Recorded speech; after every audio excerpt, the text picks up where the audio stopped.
क्या आपने कभी सोचा है यूएसए के जो वीज़ा ऑफिसर्स होते हैं वो आखिर वीज़ा रिफ्यूज़ करते क्यों हैं? क्या-क्या रीज़न्स है वीज़ा रिफ्यूज़ल होने का? अगर आपको वीज़ा पाना है तो वीज़ा रिफ्यूज़ल के रीज़न्स भी जानने होंगे।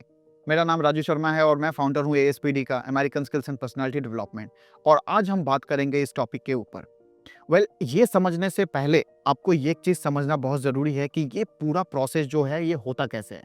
और मैं जो बात करने वाला हूँ वो सिर्फ़ इंडिया और यूएस के पर्सपेक्टिव से करूँगा। देखिए, किसी भी कंट्री का एक रिप्रेजेंटेटिव एक दूसरे कंट्री में होता है, जैसे उनको हम एम्बेसडर कहते हैं। इंडिया में जो यूएस के एम्बेसडर हैं वो मिस्टर एरिक है, जो पिछले 2 साल से यहाँ पर हैं, और इंडिया में टोटल 5 कॉन्सुलेट्स हैं जहाँ पे वीज़ास वगैरह मिलते हैं, और ये 5 कॉन्सुलेट्स हैं दिल्ली, मुंबई, हैदराबाद, चेन्नई एंड कोलकाता में। तो अगर हम लोगों को वीज़ा लेना है यूएस का तो हम ये पाँचों में से किसी एक में अप्लाई करते हैं। ये जो पाँचों जो कॉन्सुलेट्स हैं, इनके हेड को कॉन्सुलेट जनरल्स कहा जाता है, और इनके अंडर में बहुत सारे वीज़ा ऑफिसर्स होते हैं। जितने भी कॉन्सुलेट्स हैं, एम्बेसीज हैं, उनका जो काम है प्राइमरीली सिर्फ 2 मेजर काम होता है। पहला कि इनके जो सिटीजन्स जो इंडिया में हैं, जैसे यूएस के जो सिटीजन्स इंडिया में हैं, उनका किसी तरह का डॉक्यूमेंट्स रिलेटेड प्रॉब्लम है कि नहीं है, या कोई भी ऐसा प्रॉब्लम जो एम्बेसी सॉल्व कर पाए वो सॉल्व करते हैं। और जो दूसरा, अगर इंडियन सिटीजन को यूएस जाना हो तो फिर वीज़ा वगैरह देने का जो काम है वो भी इनका ही है। आप समझ सकते हैं कि एम्बेसडर हेड होते हैं किसी भी कंट्री का रिप्रेजेंटेटिव के तौर पे, और इंडियन गवर्नमेंट को अगर किसी भी तरह का पॉलिटिकल, इकोनॉमिकल या फिर डिफेंस रिलेटेड या किसी भी मैटर पे अगर यूएस गवर्नमेंट से बात करनी हो डायरेक्टली, तो वो फिर एम्बेसडर को बुलाते हैं और बातचीत वहाँ से शुरू होती है। आपने बहुत सारे ऐसे कैंडिडेट से सुना होगा, जब उनका वीज़ा रिफ्यूज़ होता है तो वो बाहर निकल के कहते हैं कि मुझे तो पता ही नहीं है कि वीज़ा रिफ्यूज़ आखिर हुआ क्यों है। वो तो ये भी कहते हैं कि आज ऑफिसर का मूड अच्छा नहीं था, लगता है वो घर पे झगड़ा करके आए हैं और इसकी वजह से उन्होंने मेरा वीज़ा रिफ्यूज़ कर दिया, या फिर वो लाइन से सबका वीज़ा रिफ्यूज़ कर रहे थे। तो तरह-तरह की जो बातें हैं वो आप लोगों से सुनेंगे जब उनका वीज़ा रिफ्यूज़ल होता है। मैं आपको बता दूँ कि ये जितने भी वीज़ा ऑफिसर्स होते हैं, ये सब फॉरेन सर्विस पर्सनल हैं। इनको एक्सपीरियंस और एक्सपर्टीज़ बहुत ज़्यादा होती है। तो ये कभी भी अपने पर्सनल प्रॉब्लम्स की वजह से या पर्सनल रीजंस की वजह से आपका वीज़ा तो डेफिनेटली नहीं रिफ्यूज़ करने वाले हैं। ये बस अफ़वाहें हैं जो ऐसे मार्केट में फैलती है कि उनका मूड अच्छा नहीं होता है तो वो वीज़ा रिफ्यूज़ कर देते हैं। ऐसा ऐसा बिल्कुल नहीं होता।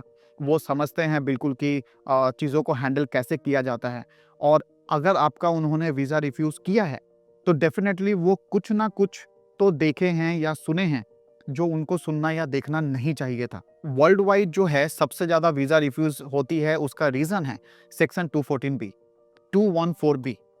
इसका मतलब ये है कि आप जिस प्रोग्राम पे जा रहे हैं, आपने अच्छे से जस्टिफाई नहीं किया कि आप इस कैटेगरी में क्यों जा रहे हैं। कहीं न कहीं एम्बेसी ऑफिसर को ये भी लगा कि आप शायद इस वीज़ा का मिसयूज़ करेंगे और वापस आने की बजाय आप यूएस में ज़्यादा रुकने का जो है कोशिश करेंगे। तो आपके आंसर से उनको ऐसा फ़ील हुआ, जिसकी वजह से उन्होंने आपका वीज़ा जो है वो रिफ्यूज़ किया। देखिए, वीज़ा जो ऑफ़िसर्स होते हैं, मैं आपको बता दूँ कि हमें हमें ऐसा लगता है कि वो वीज़ा देने के लिए बैठे हैं, मैं जाऊँगा, आंसर अच्छे से दूँगा और वो वीज़ा दे देंगे। ऐसा नहीं होता। अगर आप उनका फ़ॉरेन सर्विस मैनुअल जो उनका होता है, वहाँ पे ये बताया जाता है कि वो वीज़ा रिफ्यूज़ करने के लिए बैठे होते हैं। आपको जो है उनका डिसीज़न को चेंज करना होता है। यानी आपको जो है आंसर इस तरह से देना है कि वो अपना डिसीजन जो उन्होंने बनाकर रखा है आपको वीज़ा ना देने का, वो चेंज कर दें। एक्चुअली ये इस तरह से काम होता है। ऐसा नहीं है कि आप गए और आपका आंसर सुन के उन्होंने वीज़ा दे दिया, वैसा नहीं है। वो मूड बना के रखे हैं कि आपको वीज़ा नहीं देंगे। आपके आंसर से जस्टिफाई होना चाहिए कि आपको वीज़ा वो क्यों दें। तो इस बेसिस पे जो है वो वीज़ा मिलता है। देखिए, इसके पहले मैंने बहुत सारे ऐसे वीडियोज़ बनाए हैं जहाँ पे मैंने क्वेश्चन आंसर्स भी बताया है, और मैंने कॉन्सुलेट्स के पर्सपेक्टिव से भी वीडियो बनाया है कि वो क्या सोचते हैं कि इंटरव्यू को लेकर। तो अगर आपने वो वीडियो नहीं देखा तो आप डेफ़िनेटली जाकर देखें।